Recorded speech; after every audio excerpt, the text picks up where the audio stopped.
তুমি কি গরু কিনতে এসেছো? ভেড়া কিনবা না বিটি কিনবা? আগে কত কিনলাম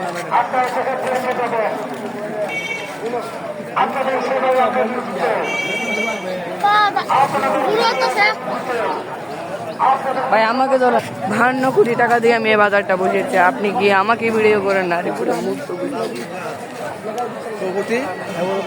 52 কোটি টাকা দিয়ে বাজার বসিয়েছি, আপনি কি সেটা জানেন না নাকি? আমার সম্বন্ধে নাম হয়ে গেছে।